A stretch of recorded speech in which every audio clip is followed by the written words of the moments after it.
You know, in some ways this slide says it all, right? Get a group of professionals out there, even the guys who work with cracks, and eventually you'll get the answer to the question that you have. What causes weeds? Before we get going too far, I want to acknowledge Luceline Floridor. Luceline, say hi to everybody. Stand up just for a second. And then Andrea Leiva and Kathy Herms. And Andrea, Kathy, and Luceline, along with several other people, are really the people who, you know, along with Steve's crew, are the ones who've gathered all the data. Steve and I we take credit for it. But it wouldn't happen without them. A lot of what I have in this slide set, the older the professor is, the worse the presentation is, generally speaking. Okay, so that's kind of a given. Expect that.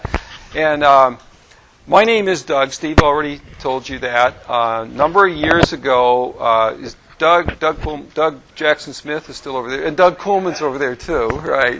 Yeah. But a number of years ago, I made a number of phone calls to farmers in Wayne and Ashland County and said, we want to come out and look at your farm. So I invited Doug to come with me. And then there was another guy whose name was Doug B., not Doug Billman, but Doug Bissett. And we had Sabu. Is Sabu going to speak later this morning? Sabu is going to be here. You'll meet him. The four of us got into a little car, and we started driving around the county visiting different farmers. So I'd been the one who got the contacts and told the farmers we were coming. I'd get out of the car and say, hi, my name's Doug. And then he'd get out of the car and he'd say, hi, my name's Doug. The third guy would get out of the car and he'd say, hi, my name's Doug. And then the last guy, hi, and I'm Sabu. All right. Yeah, so a number of years ago, I was working with Robin Wilson and her student, and we interviewed about 30 farmers in the western part of the state and in Indiana, and we got a lot of comments like these comments. The more you get to know about weeds or foxtail, etc., it's got something to do with the balance of the soil. Farmer A said that Farmer S was the most knowledgeable person about this. These are organic farmers, certified organic, grain farmers, by the way, okay? And then Farmer S said, yes, as we've added calcium to the soil, the weed populations seem to have decreased. You can read it as well as I can do. We haven't had books about it. We've read books about it, but we haven't had enough time to delve into it. You know, so in many ways, what we're talking about here this morning is the stuff of legend, rural legends. And, you know, in reality, what happens so often is we find that legends prove to be true, or at least have elements of truth associated with them. So kind of keeping that in mind this morning. We've talked about the history already. Doug Jackson Smith talked about the survey that was done confirming time and time again that in the Midwest, somewhere between 50 and 60% of organic farmers use soil balancing. I think one of the more fascinating things about this that we've learned, though, is working with people, with some of the consultants who are members of our stakeholder advisory committee. We've learned that there are probably hundreds of thousands of acres of conventional ground in Ohio and Indiana and other Midwestern states that have also been managed, that drainage issues, etc., have been addressed using Albrecht's ideas of soil balancing. And I think that Charles Walters, who was a close friend and kind of a mentee of Walter Albrecht, and he started the Acres USA movement, he made this statement in a book called Weed Control Without Poison, said it will soon be proved to academia's satisfaction that calcium is going to do more than Monsanto and Dow ever could do for weeds. Okay? Now, I find it's interesting that he talked about calcium specific, and he didn't talk about calcium-magnesium ratios, although I think those were pretty important to Albrecht, and we still hear a lot about them now. And we've seen this kind of information too. Steve talked about this. One of the things that Robin Wilson and Sarah Zwickel, the colleague that I mentioned a moment ago, found in talking to the farmers, and these were really in-depth interviews where we sat down at the kitchen table. We didn't direct the interview. We let the farmer, we just wanted to talk about weeds. and we let the farmer go in the direction that the farmer wanted to go with the conversation. What we found is that out of those 30 farmers, 22 of the farmers said that the primary reason for weeds, other than the bad farmer who was their neighbor who didn't look after weeds, they said that the next most important reason, none of you guys are here, obviously, the next important reason was flooding. And at first I thought that kind of meant, you know, like weeds getting spread along stream banks and stuff like that. But what we've come to realize is that it probably meant ponding of water in the field after rain events. And so this is a field in Wayne County in early June. And this is the same spot in the field in October, early November. And, you know, I think you recognize those weeds for what they are: foxtail, pigweed, etc., ragweed, growing where the crop was either so stressed that it died out completely or so stressed that it didn't recover. And I think everyone who's seen this in the room, I think everybody has. Now, this is, you know, gives us kind of a theoretical basis for why, if we could increase rainfall infiltration through the soil, get that water down through the profile more quickly, prevent ponding, we would have fewer weeds. And that makes a really nice story. Unfortunately, it doesn't satisfy the data completely by a long shot, but may well have something to do. And a lot of farmers have basically said, you know, we think this is at least part of what might be going on when we say that we have fewer weed problems when we balance our soils. So this is just a nice picture from some of our fields. We've worked on vegetables. We've worked on grain crops. Luceline is going to talk about, you talking about your work on forages and corn.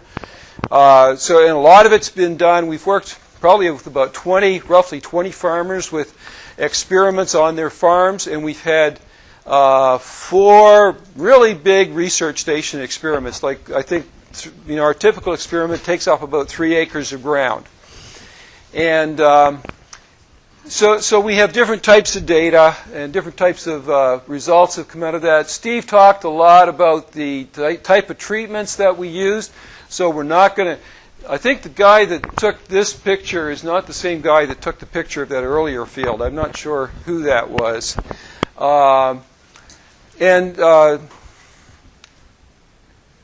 Will talked about data, about some of the results. I think Steve did too. You know, basically we've seen no effect on yield so far. And that kind of includes the vegetable work that we've done. Luceline, did you have any yield effects on your trials? You're going to talk about it if you do. And we've done a lot of work on soil biology. We kind of, when we started this project, we were not thinking soil biology. It was the farmers and the members of the stakeholder committee that really helped us to realize that was much more important than we had given credence to. So we began early on to start looking at soil respiration, microbial protein. Is that what it is we're looking at, Steve? A number of factors of soil microbiology, and we have not really been able to show any consistent effects yet after sort of 4 to 6 years, depending on the trial, on soil biology. As Steve said earlier, absence of positive data doesn't mean that it doesn't have an effect. We just have not yet been able to detect anything. Nor can we say that, we shouldn't say that we think that it does. It needs more research, which means that we need more money for our labs, right? Yeah, we got to keep people working. The effects on soil physics, we've seen some things going on, but there's still a little bit on the inconsistent side. Although the trend lines seem to be favoring reduced penetration and greater hydraulic conductivity as those calcium-magnesium ratios are increased. So let me see. I'm going to skip this slide and move on. Because, again, a lot of this has been covered. And I'm not going to do this slide because this is Luce's. She's going to talk about it later. What I want to get to, and I'm keeping you from coffee, so we'll try to get you out more quickly. Will has done that. Doug Jackson showed this slide or something similar to it. I will say that Andrea, and we're going to talk about her data in a second, Andrea kind of came into this project fairly early on, about the time that we realized that biology was one of the parameters that we needed to look at. And so she worked with 6 or 7 vegetable farmers or certified organic farmers growing cabbage, growing squash, growing peppers, those type of things. And we decided not to use that about 45 seconds after that picture was taken, and we spread all our stuff by hand afterwards because that weighs about 100 pounds, and the ground's rough. But it makes a great picture. And anyway, she had treatments that were just gypsum and limestone. She had treatments that were just like a biological amendment, and then you had the combination of the biologicals and the gypsum. Is that right, Andrea? Is that what it was? Okay. This was done repeatedly on several different farms, and it's kind of important because we're going to look at that data here momentarily. Yeah, so Andrea, you're going to help me walk through this if I get anything wrong. But this is, somebody brought up the statement earlier, it was Doug, who brought up the comment that a lot of people say that if they are soil balancers, they believe in it, that it's good for everybody. Now, the consultants that we have worked with are guys who believe that it helps a lot of people, but both of them have said to us, be careful when you get into sandy soils, because you don't have the CEC there to support driving the calcium levels all up really high. Now, in every one of our research trials, we went in hoping that we would have unbalanced soils and be able to show that we could balance it and get better yields, etc., by doing that. In almost every case where we worked with a vegetable farmer, these guys, it turns out, we didn't know this, turns out they'd been doing this for 5, 6, 7 years, and their soils were mostly balanced by the time we got there.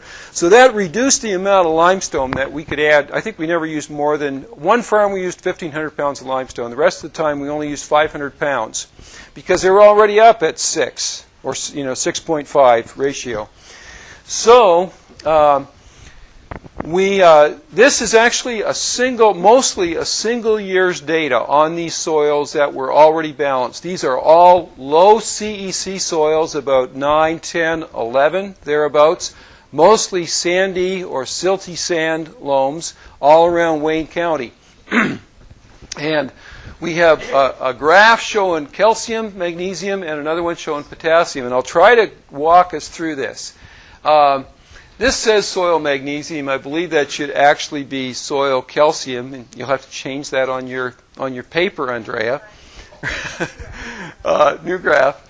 And so soil calcium on this axis, on the vertical axis, and then the colored bars are actually the amount of the nutrient that we measured by soil testing in the spring and then again in the fall. So. And these horizontal lines are the levels of calcium, like minimum level to kind of maximum level that should be in the soil for vegetable production. This green bar that you see for each nutrient is the amount, the minimum and maximum levels of nutrient that you should have in the foliage when you measure for foliar nutrients at the appropriate time. And then are these yields? I can't remember. No. Those are actually what you had in the foliage, right? So what you're supposed to have in the foliage in the green bar, and I'm not supposed to touch the screen, and I am, and the triangles representing the amount that actually was in the foliage at the appropriate time. So what you can see is with calcium, there's really no issue. We've got lots of calcium in the soil. We're way above, and when it comes to the amount that's in the foliage of the cabbage plants, we've got the right amount. When you come over here to magnesium, you notice that the situation changes. These are on these sands again, and we see that at farm B, C, and D, even though we've got quite a bit of magnesium in the soil, we're not getting enough into the plant. And when we get over here to potassium, the situation becomes even more severe.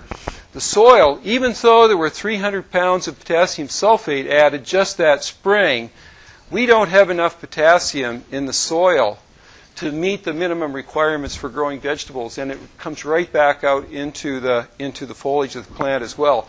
So I won't go so far as to say that that's the end of the story when it comes to sands, but I think it does match up very well with what the consultants had told us, that on sandy soils with low CEC, you're going to have to be really careful as you try to balance those, or you're going to drive some of your other cations out of balance or result in so much competition at the root you're not going to get it in.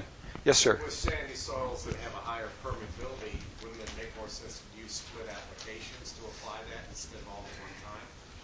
It might well, and keep in mind, in this particular site, these guys were already way up there. They were at 6, 6.5. I think one was up over 7 for sure in the ratio. And what we found interesting, and the philosophy becomes very pervasive and becomes almost a little bit of a dogma that it's good. And as far as we know, these guys are still adding more calcium to the system, and that's a problem, I think. Your potassium, if you want to see a response, it'd make more sense to split it up there, because that would be as much pH related as the calcium. And I will tell you what I think that a lot of these guys are doing is they're going back in and putting foliars on, OMRI-approved foliars to address some of these issues. They will tell us that they don't care, that they can increase their organic matter as well, and that can help to, working together, that they don't believe this is an issue, but our data seems to suggest that it is. And it's about time for me to finish up. So just moving to what we've learned about weeds, I'll kind of summarize from Andrea's work, working with these 7, 8 organic farmers, all of who had been soil balancers for quite a long time. And all are very good weed managers, using primarily tillage and plastic to control weeds. Most of them had very low grass weed populations on their farms, which is a little bit surprising because grasses are generally more tolerant of cultivation than broadleafs are. Okay? So not any kind of huge piece of data, but suggesting that maybe the calcium is having something to do with the grasses. A single year of data, but out of all of these farms, there was one farm where the gypsum-treated plot did have significantly lower total weeds, grasses and broadleafs together, than did the control plot in yellow. So that's, I questionable whether or not I should even have that particular graph on this slide, because it's just a single point. I think this one is more interesting. And then looking at our research station trials, we're only going to look at one site, West Badger, which is the only one where we saw what looks like an effect on weeds. We started that trial in 2015, right, Steve? So in the spring of 2015, we had taken soil samples, and we basically evaluated for the seed in the soil. We flush out all the seeds and identify them to the species. So we know what was in the field before we ever started. And then every spring thereafter, we would take, right up until we'll be doing it here in a couple of weeks if spring ever comes, we'll be going out and we'll be sampling soil from each and every plot and then flushing all those weed seeds out and identifying them by species. And we've done that every year. So for the period for the 2015 season and the 2016 season, we saw no effect on weeds. Now, for the 2017 season, we actually took those samples last spring in March of 2018, and we flushed those out. And now, what we see is, this is just looking at green foxtail, which is our #1 weed on this site, and we do have some foxtail. This is numbers per square meter, per square yard, basically. We actually had 3,000 seeds per square yard. That is a lot of foxtail. And what we have seen is every place where we have added a liming material, and we actually used Epsom as well, magnesium, that's magnesium sulfate. So we are seeing grasses drop off. Now, it's sort of hard to say that this is not a real effect. That line is so straight. The irony, though, is that when we get down here to Epsom plus dolomite, we actually have a base a ratio of about 3. So, it seems, and this is not something where I've gone out and sort of done a survey with farmers, but what we have noticed is that they often just talk about calcium when it comes to weeds. Get your calcium up and your weed problems will diminish. And sometimes they'll say things like Canada thistle will diminish.